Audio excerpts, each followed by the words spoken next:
साहब वापस हटो। दानिश कुरैशी हमारे साथ जुड़ चुके हैं, एआईएमआईएम के प्रवक्ता हैं। दानिश कुरैशी, पहली प्रतिक्रिया क्या है आपकी? और मैं घटना के ऊपर नहीं बल्कि सीएम नायब सिंह सैनी ने जो कहा उसके ऊपर प्रतिक्रिया जानना चाहूंगा। वो कह रहे हैं कि विधानसभा में कानून तो है, लेकिन किसी की श्रद्धा के साथ ऐसा खेल अगर होता है तो कोई समझौता नहीं होगा। वो कह रहे हैं कि गांव के लोगों के अंदर श्रद्धा है और ऐसा उनको पता लगता है तो फिर रोक कौन सकता है? देखिए, मैं आपको एक बात बताऊं। दरअसल दिक्कत ये है इस पूरे मामले को लेकर के, आपको याद हो तो कि ये वही हरियाणा है जिसमें बाकायदा पंचायत बिठाई गई थी और एक आतंकवादी जो वहां का है जिसके खिलाफ राजस्थान में एफआईआर हुई थी, उस एफआईआर के खिलाफ आपको याद हो तो पंचायत बिठाई गई और पंचायत में ये कहा गया कि राजस्थान पुलिस जो है आएगी अपने पैरों पे जाएगी नहीं। तो आप इंतजार करिए लोकतंत्र की हत्या का। आज ये पुलिस को चैलेंज कर रहे हैं और आने वाले वक्त में वो देश की जो सेना है उसको भी चैलेंज करेंगे कि अब आ जाइए, अब तो आप अब हमको रोक नहीं पाएंगे, क्योंकि अब हम इतना बड़ा पेड़ बन गए हैं कि हम जाके सरकार को भी चैलेंज कर सकते हैं। कल उठा के वो किसी को भी मार देंगे, किसी को भी काट देंगे और कानून जो है वो 0 सन्नाटा हो जाएगा। ठीक है, इससे बढ़ के आगे मैं आपको एक बात बताऊं। आपको याद हो तो खुद मोदी जी ये गौ रक्षकों के लिए कह चुके हैं कि गौ रक्षा के नाम पर क्या धांधली हो रही है वो बहुत अच्छे से वाकिफ है। जब देश का प्रधानमंत्री ऐसा बोलता है तो आप समझ सकते हैं कि मामला कितना। मैं दोनों बातों के समर्थन में दानिश जी हूं। पहली बात यह भी कि जो चीजें गैर संवैधानिक हैं वो नहीं होनी चाहिए, लेकिन ये बात भी तर्क के साथ कही जा सकती है कि अगर किसी की आस्था पर खिलवाड़ होता है तो इस देश के अंदर कैसे कैसे नारे लगाए जाते हैं, क्या कुकृत्य होते हैं, उस बात से मैं आप कोई भी अनभिज्ञ नहीं है। मैं वापस लौटूं आपके पास। रोहित अग्रवाल, जिस पार्टी के साथ राजनीतिक समझौता आपका है उसी पार्टी की सरकार हरियाणा के अंदर है, सवाल पूछेंगे कि चरखी दादरी में क्या हुआ? ये बिल्कुल सवाल पूछना चाहिए कि वहां पे क्या हुआ, परंतु ये भी समझना पड़ेगा कि विपक्ष क्या कर रहा है। विपक्ष निरंतर भावनाओं को आहत करने का काम कर रहा है और भड़काने का काम कर रहा है। अगर हिंदुओं की भावनाएं हैं कि वो गाय को माता मानते हैं तो फिर आप क्यों उसको छेड़ते हो उस मुद्दे को? आप जानबूझ के कांग्रेस क्या करती है? कांग्रेस बीफ पार्टी अरेंज करती है।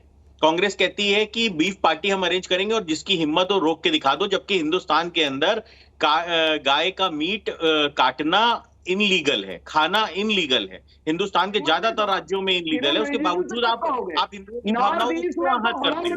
दूसरी चीज है, हिंसा का कोई भी समर्थन नहीं कर रहा है और जो कमजोर होता है वो इंतजार करता है कानून के एक्शन लेने का, और जो कमजोर नहीं होता है वो तुरंत निरंतर उसको अपने आप को स्वीकार करने का काम करता है। अगर सही जवाब मैं आपकी बात आऊंगा, अपनी बात आप रखिएगा। अपनी बात पूरी कर, रोहित अग्रवाल अपनी बात पूरी कर ले, मैं आऊंगा आपके पास। आनंद जी मुझे बोलने तो दीजिए। अनंत जी, अगर कोई व्यक्ति आपके स्टूडियो में भी घुस जाएगा और वहां पे वो मारा पीटी शुरू कर देगा तो आप इंतजार करोगे क्या कि ठीक है मेरे को मार पीट लो, उसके बाद मैं थाने जाऊंगा, या आप उसके ऊपर तुरंत रिएक्ट करोगे? तो डेफिनेटली कहीं ना कहीं आपको ये समझना पड़ेगा कि किसी हिंदुओं की अगर आस्था को आप आहत कर रहे हैं, वो चाहे मुस्लिम की आस्था को आप आहत करिए। रोहित जी, आपने दो बातें कही हैं और आपकी बातों को आगे बढ़ाते हुए मैं वापस सवाल आप ही से पूछ रहा हूं। आपने कहा कि विपक्ष क्या कर रहा है, विपक्ष भड़काने का काम कर रहा है, तो मुझे जवाब दीजिए सर कि जिन 2 मजदूरों को चरखी दादरी के अंदर मारा गया उनमें से विपक्ष के रोल में कौन था? मुझे जवाब दीजिए कि जिस बुजुर्ग के साथ में 80 साल के बुजुर्ग के साथ में ट्रेन के अंदर मारपीट की गई बीफ ले जाने के शक में, वो विपक्ष का रोल में था क्या वहां पर? देखिए, एक बात बिल्कुल साफ है कि किसी भी तरीके की हिंसा उसका कोई भी समर्थन नहीं कर सकता है। कानून व्यवस्था मेंटेन करना 2 नावों पर एक साथ नहीं रोहित, आपका काम है। रोहित जी, 2 नावों पर एक साथ नहीं, यही काम आज सीएम ने किया अपनी प्रेस कॉन्फ्रेंस के दौरान। 2 नावों पर एक साथ नहीं सर। नहीं, 2 नाव नहीं, एक ही नाव है। यहां पे धर्म की बात नहीं हो रही है, यहां पे बात स्पेसिफिक हो रही है। मैं इवन कह रहा हूं कि अगर कोई मुस्लिमों की किसी चीज से आस्था जुड़ी हुई है, अगर उसके विरुद्ध भी कोई आदमी काम करेगा तो उसके ऊपर भी कार्रवाई होगी।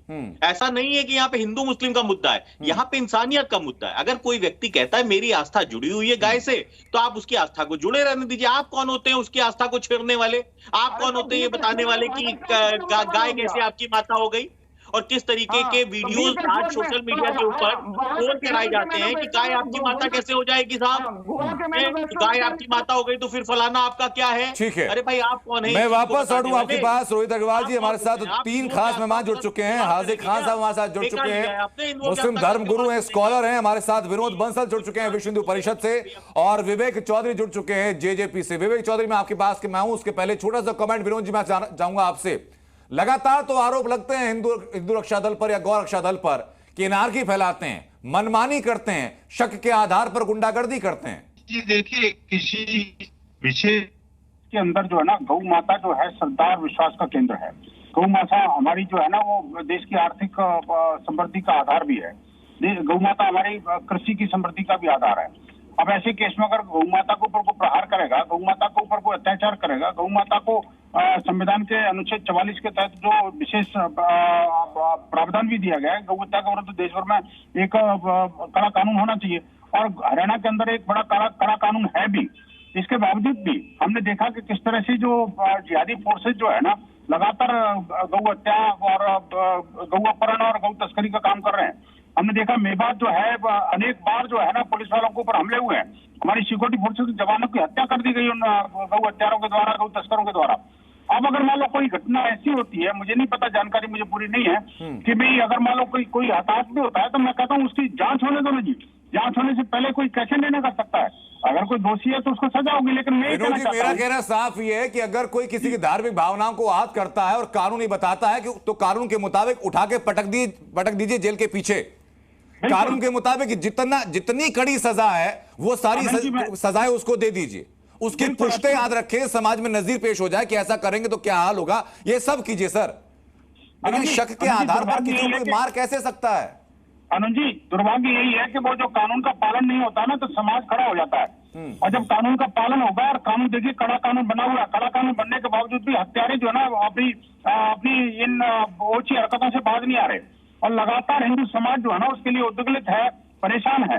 और अनेक बंसल जी, अगर आप कह रहे हैं कानून का पालन ना होने पर समाज खड़ा हो जाता है, किसी की जान ले लेता है, तो ऐसे समाज के बीच में और तालिबान के बीच में कोई बहुत बड़ा फर्क नहीं रह जाएगा सर। वहां भी यही होता है कि आप तालिबान के अंदर उनकी मर्जी के खिलाफ कुछ कीजिए, कानून गया तेल लेने के लिए पटक के मार देंगे सड़क पर। वही समाज वो करेगा सर जो कहेगा कि कानून ऐसा हम नहीं मानते। हम किसी भी तरह की हिंसा का समर्थन नहीं करते। ये बात समझ में चाहिए आपको। अनंत जी, आप तालिबान से कैसे कंपेयर कर सकते हैं इस तरीके की चीजों को? आप मुझे बताइए, अगर कोई भी व्यक्ति अगर आत्मरक्षा में अगर हमला करता है, तो आप बोलेंगे कि आप आत्मरक्षा में हमला करेंगे तो आप तालिबानी हो जाएंगे। आप इंतजार करिए, आप कानून को अपराधियों की ढाल मत बनने दीजिए, कानून को अपराधियों की ढाल मत बनवाइए कि कानून को अपराधियों की ढाल बन के खड़ा हो जाए। क्या कार्रवाई होगी? रोहित जी, विनोद बंसल जी, आप दोनों की आवाज एक साथ आ रही है, दोनों की आवाज में सुन नहीं पा रहा हूँ। जो दंगा करेंगे, हाँ, ये दंगा पार्टी की समर्थक है। कोई भी आदमी नहीं कर रहा है, कोई भी आदमी किसी भी व्यक्ति के ऊपर हमला कर रहा है 80 साल के बुजुर्ग। ठीक है।